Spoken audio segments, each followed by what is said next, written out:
Baik, bismillahirrahmanirrahim. Assalamualaikum warahmatullahi wabarakatuh. Ini adalah virtual lab yang telah saya buat kemarin. Sebelumnya perkenalkan, nama saya Wahyu Nugroho dengan NIM K43188065. Saya berasal dari Universitas 11 Maret Surakarta. Izinkan saya di sini untuk share tentang virtual lab yang telah saya buat. Materi yang saya gunakan pada kesempatan kali ini adalah materi osmosis.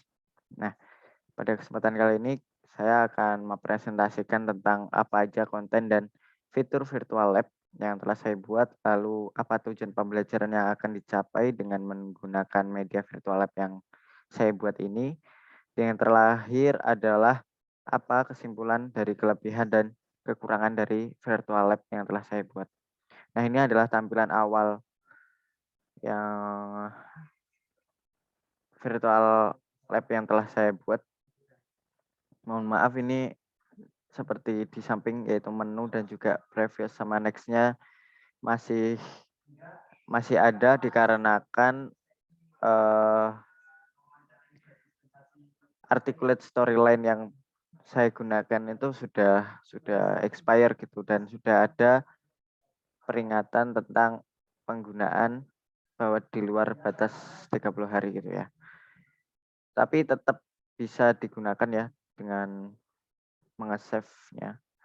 Kemudian ini saya menggunakan ketika di sini saya menggunakan state dan state-nya warna hitam, dimulai dari tombol mulai dan keluar ya ini. Kemudian untuk menggunakannya kita bisa tekan mulai. Nah, di tampilan mulai ini kita akan ditampilkan sebuah layer yang namanya selamat datang ya. Di layer tersebut ada tujuan, ada pengantar, kemudian ada petunjuk bagaimana cara menggunakan virtual lab ini, kemudian ada praktikumnya nanti, dan yang terakhir adalah menu awal. Nanti ketika kita menekan menu awal ini, kita akan balik lagi ke menu osmosis yang layer pertama tadi. Nah, kita mulai dari menekan tombol mulai, kemudian kita lihat tujuan praktikumnya. Nah, tujuan dari penggunaan virtual lab ini adalah yang pertama, yaitu siswa mampu mendefinisikan konsentrasi sebagai jumlah suatu zat dalam volume atau ruang tertentu. Kemudian siswa juga mampu mendefinisikan istilah hipertonik, isotonik, dan hipotonik. Kemudian yang terakhir, siswa mampu menjelaskan zat terlarut dan pelarut. Nah, kemudian yang terakhir, kemudian yang selanjutnya maksudnya siswa mampu menjelaskan proses osmosis. Dan yang terakhir, siswa mampu menentukan apakah suatu larutan disebut hipertonik, isotonik, atau hipotonik. Nah, dari sini kita bisa tekan kembali ya. Kita tekan kembali, nah kemudian kita bisa lihat pengantarnya. Nah, ini adalah pengantarnya. Ada kalimat-kalimat yang berisi ajakan untuk bagaimana caranya kita buat praktikum osmosis melalui virtual lab ini, intinya itu. Kemudian di sini juga dipaparin bahwa konsentrasi itu apa, kemudian divisi itu apa, dan kita mau praktikum apa sih di virtual lab ini. Kemudian kita bisa tekan kembali lagi. Nah, di sini ada petunjuk penggunaan ya. Nah, petunjuk penggunaan ini yang pertama yaitu petunjuk secara umum. Petunjuk secara umum ini kita bisa membuka ikon program Wahyu Nugroho Virtual Labs pada desktop atau laptop. Kemudian ketika sudah terbuka, pilih mulai seperti yang di menu awal tadi ya. Kemudian pada menu mulai, setelah kita buka menu mulai itu akan ditampilkan sebuah layer selamat datang yang isinya ada tujuan, pengantar, dan petunjuk. Nah, setelah itu silakan dibaca secara sama. Nah, setelah memahami tujuan dan petunjuk penggunaan, silakan pilih praktikum untuk melakukan simulasi. Nah, ini adalah petunjuk umumnya. Kemudian ada petunjuk khususnya, terutama yang saat petunjuk praktikumnya. Nah, ini adalah petunjuk praktikumnya. Itu setelah menekan menu praktikum nanti ya, nanti silakan tekan mulai praktik untuk memulai menjalankan praktikum. Nah, kemudian masukkan angka konsentrasi menggunakan tombol plus untuk menambah atau tombol minus untuk mengurangi angka sesuai dengan pilihan yang tersedia. Lalu yang ketiga menekan tombol menu, yaitu konsentrasi persen garam, sesuai dengan angka yang telah dimasukkan. Kemudian yang keempat yaitu amatilah perubahan apa yang terjadi, dan yang kelima lakukan evaluasi dengan menekan tombol quiz untuk mengetahui tingkat pemahaman Anda mengenai materi osmosis ini. Ini adalah petunjuk umum yang saya berikan kepada siswa saya nanti. Nanti siswa bisa menekan tombol kembali. Nah, kemudian setelah tujuan pengantar sama petunjuk sudah dilalui, nanti siswa saya arahkan untuk menekan tombol menu praktikum ya. Nah, di sini sesuai dengan petunjuk yang telah dijelaskan saat apa tadi petunjuk praktikum. Nah, yaitu kita harus menekan tombol mulai praktik. Nah, setelah ditekan tombolnya, nanti akan ditampilkan layer berupa observasi kejadian osmosis secara sederhana. Nah, ini yang orange ini adalah garam, konsentrasi garam. Ini saya apa ya? Gerakkan dengan menggunakan animasi ya. Kemudian ini bisa ditekan plus minus ini menggunakan variabel ya. Nah, kemudian kita masukkan misalnya angka di sini 10 ya. 10.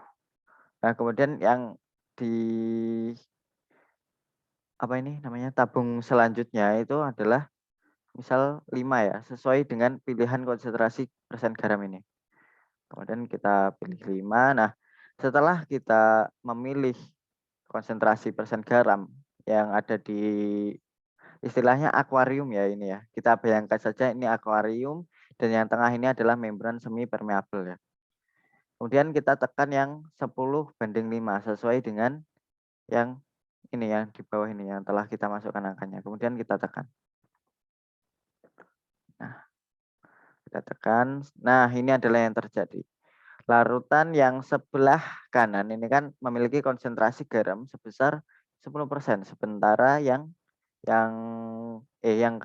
kiri itu memiliki konsentrasi garam yaitu sebesar 10%. Sementara yang kiri itu memiliki konsentrasi garam sebesar 5%. Artinya tabung yang sebelah kiri ini hipertonik, sementara yang kanan adalah hipotonik. Nah, kejadiannya apabila yang kiri ini hipertonik dan yang kanan adalah hipotonik, maka air yang ada di bagian hipotonik ini akan berpindah ke hipertonik. Maka akan terjadi seperti ini tadi. Nah, hipotonik akan terjadi pengurangan, sementara hipertonik akan terjadi kenaikan. Kita bisa lihat di sini. Nah, nanti siswa saya harapkan bisa menganalisis apa yang ditampilkan oleh virtual lab seperti yang ditampilkan pada saat ini. Nah, yang bagian kiri ini mengalami pertambahan, sementara yang bagian kanan yang hipotonik ini mengalami pengurangan air.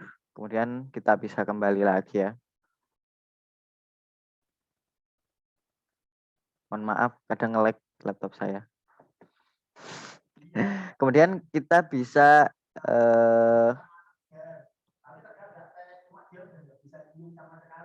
nah, ini kita bisa kembalikan lagi di menu observasi kejadian sederhana ya.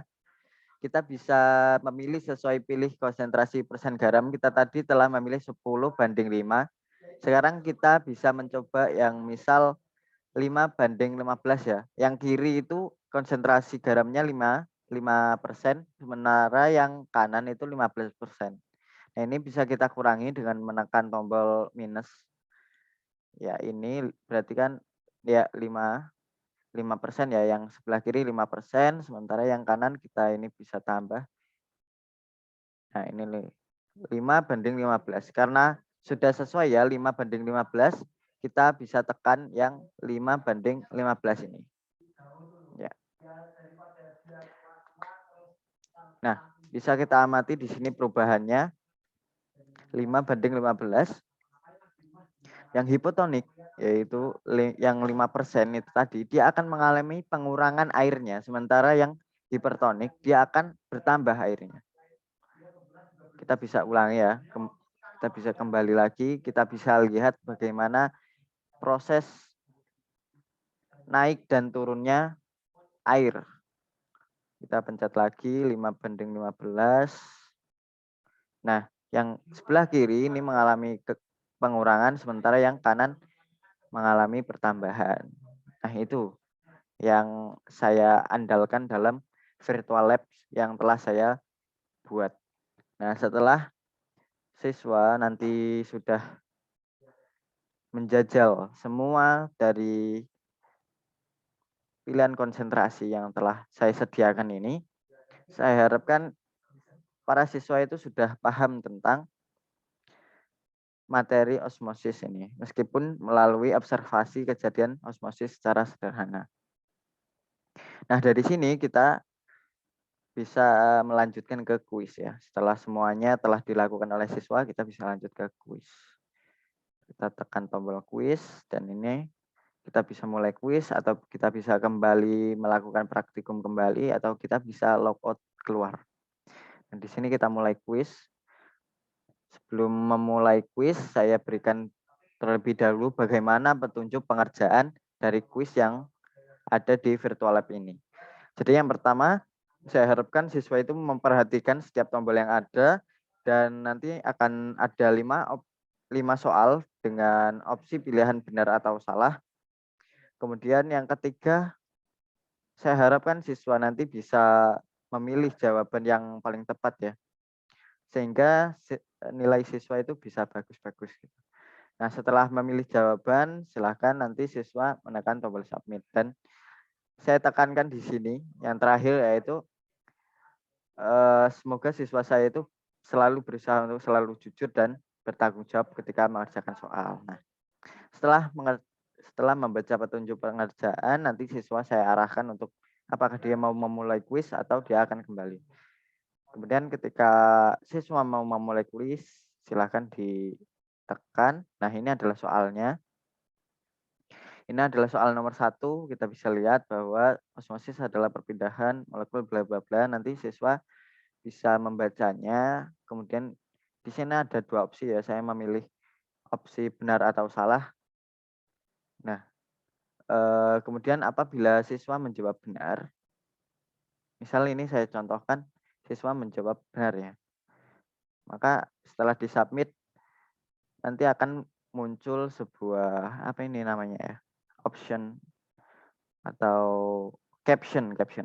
Yaitu ya benar, selamat telah memilih jawaban yang benar. Nah, seperti itu. Apabila jawaban siswa telah tepat. Nanti siswa bisa melanjutkan ke soal nomor 2. Nah, kemudian saya contohkan semisal siswa menjawab soal dengan salah. Misalnya ini adalah larutan isotonik adalah. Nah, ini kan aslinya benar ya jawabannya. Semisal saya salahkan deh. Saya salahkan, kemudian saya submit. Nah, nanti ketika jawaban siswa itu salah, maka ada caption yang nongol yaitu kamu masih belum menjawab soal dengan benar, gitu, seperti itu. Kemudian lanjutkan ya, kita lanjutkan. Kemudian konsentrasi larutan merupakan, nah ini semisal saya jawab, ini sebenarnya hubungan kuantitatif. Nah, sementara saya benarkan, misal saya menjawab opsi benar. Nah, ternyata salah. Nah, kalau yang soal nomor 3 ini ada caption yaitu kamu belum menjawab soal dengan benar. Konsentrasi larutan merupakan cara untuk menyatakan hubungan kuantitatif antara zat terlarut dan pelarut. Nah, seperti itu. Kadang ada caption yang sekedar mengingatkan bahwa siswa itu salah dan ada caption juga yang memberikan jawaban yang benar itu seperti apa gitu. Ketika siswa menjawab dengan salah. Nah, ini nanti kita lanjutkan sampai soal nomor 5. Misal ini saya jawab benar. Ya, salah ya. Kemudian soal nomor 5 saya asal misal saya jawab salah, kemudian submit. Nah, kemudian timbul caption, "Kamu masih belum menjawab dengan tepat, pahami kembali materinya ya." Nah, setelah itu siswa bisa mengetahui nih apakah dia itu telah berhasil dalam memahami materi osmosis ini, yaitu dengan melihat bagaimana skor kamu, skor siswanya. Kalau saya tadi hanya benar menjawab satu, berarti kan poinnya 20%, yaitu saya mendapatkan 10 poin. Sementara skor minimal yang saya tentukan pada virtual lab ini adalah 80% ya. Itu setidaknya siswa itu bisa menjawab 4 soal dari 5 soal yang telah saya sediakan. Nah, di sini juga saya berikan review kuisnya. Nanti siswa bisa melihat bagian mana yang dia menjawab benar dan bagian mana yang dia menjawab salah. Nah, ini bisa melihat ya. Kadang ini benar. Kemudian next, ini yang benar ternyata opsi yang benar. Ya, seperti itu ya.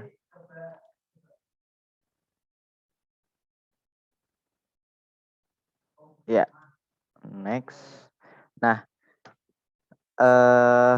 kemudian yang terakhir saya ingin memaparkan apa kelebihan dan kekurangannya menurut saya ya.